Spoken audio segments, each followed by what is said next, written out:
Mansfield today, nice to have you with us on this Thursday. And as usual on a Thursday, we talk travel, courtesy of our friends at Flight Centre. Two subjects that we're going to cover today. One of them about a vaccination project in South Africa in a specific area, which I found very interesting. And the other one is to find out what's happening with South Africans once we have been vaccinated. For the first part of that, we're joined by Otto de Vries, who is the CEO of ASATA, the Association of South African Travel Agents. Otto, nice to have you with us on Mansfield today. Let's take a look at two aspects of this vaccination program that we're undergoing in South Africa. The first one is this continued red list that we're on in the UK, which to everyone we've spoken to makes absolutely no sense whatsoever. Yeah, correct, Jeremy. Thank you for having me. And you're absolutely right. It's extremely disappointing that we still find ourselves in this position. It isn't making any sense.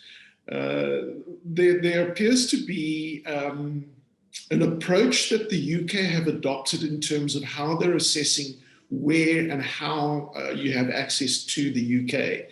And for those that are returning, which is completely different to anybody else. And we had really hoped that the amendments that were announced on Friday was not only going to see a fundamental shift away from that traffic light model, but that we would also see South Africa coming off that red list. So huge disappointment on our part and very frustrating. Because, I mean, I think I read the number somewhere, that we entertain around about, well, close to 500,000 British passengers into South Africa. So this is a serious dent to our tourism industry. Yeah, absolutely. I mean, the UK has traditionally been one of our strongest, if not the strongest, source market for inbound tourism. Your numbers are a little higher than the actuals, but they are by far the greatest number of tourists that enter South Africa. So for us, it is a big blow. And, you know, we've got a lot of VFR business, so visiting friends and relatives, that are all being affected and impacted by this. And even the business travel flow, it's going to have a negative impact in our ability to access the UK market and vice versa. So there's a much bigger picture here than just, you know, the inbound tourism. It's outbound tourism, it's business travel, it's visiting friends and relatives. So yeah, it's a big problem for us. But I mean, surely, you know, this battle seems to be being fought by the tourism industry, really. But surely this is when not only the tourism industry, but government and the business sector should be getting involved, because they are being affected by it as well. Absolutely, Jeremy. And I'm pleased that you asked that question, because I'm very pleased to confirm that we are actually working extremely closely with the South African government on this matter. We are in engagements on a regular basis with, amongst others, Naledi Pandor and other ministers who are working tirelessly and engaging on the political level in terms of the business side. Business for South Africa and other stakeholders are also doing their bit in terms of advocacy and lobbying work. This is all working collectively under the Tourism Business Council of South Africa, of which ASATA is a board member and a representative. And so the industry are working tirelessly on this. We'll be doing another press briefing tomorrow. And yeah, we're just going to keep working at it and keep working at it until we finally can hopefully get a bit of common sense prevailing and we can get these travel restrictions lifted. So it's a bit like pushing a tortoise over the finish line at this stage, hopefully, yeah. It could go quicker, yes. Also, the other topic that's doing the rounds and is in the news is this vaccination passport. What is the story there? Well, look, I think we need to acknowledge that as we move from a non-vaccinated to a vaccination status that is going to really change the way that we are able to move around. It's very critical that you are in a position as an individual who is vaccinated to be able to show that status to provide you access, travel access. Many countries are going to be insisting on being able to see your vaccination status.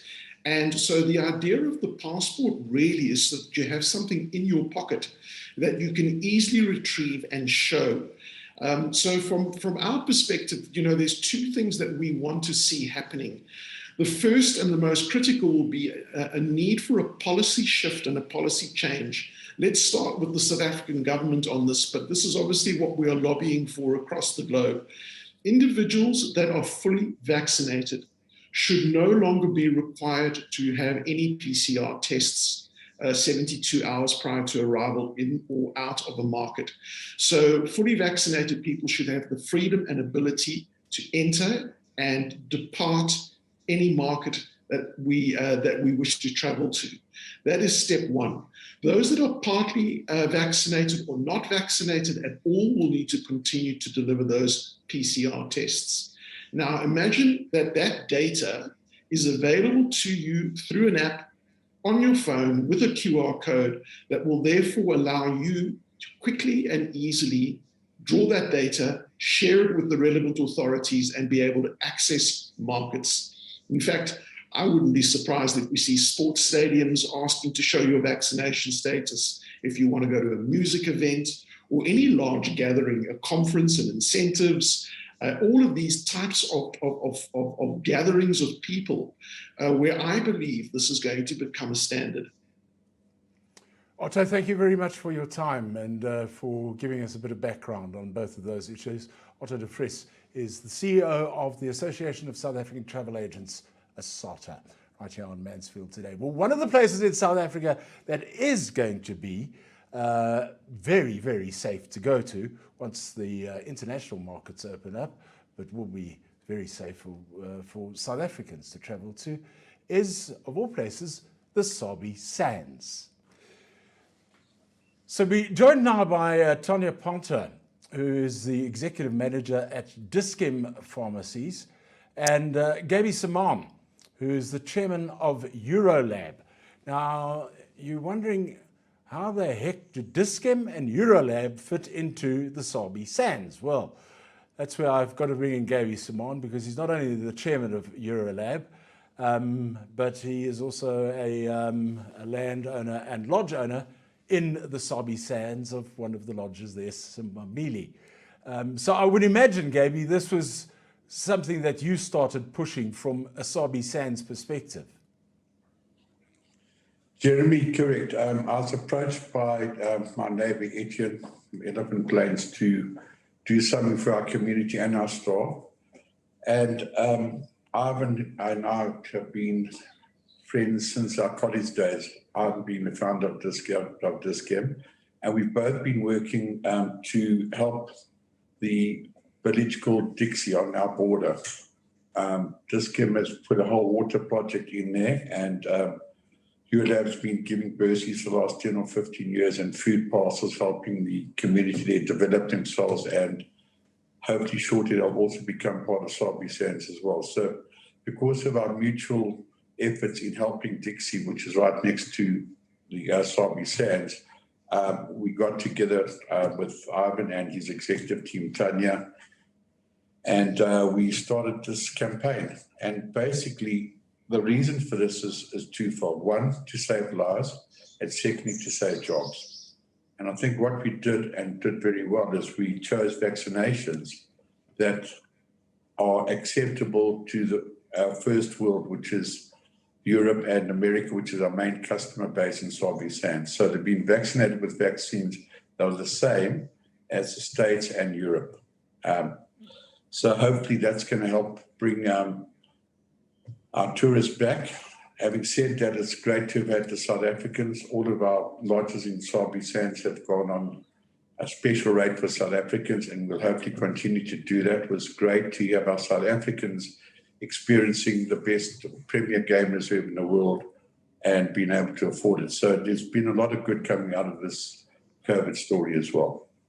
Tanya, it must have been quite a mission because you're dealing here with a certain vaccine and you're getting it into some really, really rural areas, because this, as Gavi said, is not just something that was happening within the Sabi Sands, but it's the communities around the Sabi Sands as well. This must have been a heck of a thing to put together from a Dischem point of view.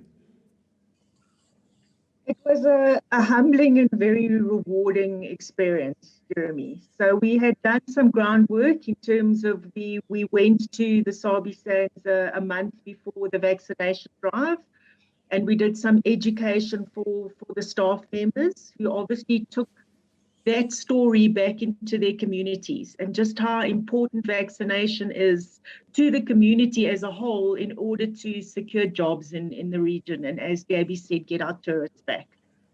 So the community, we were very, very pleased in the turnout.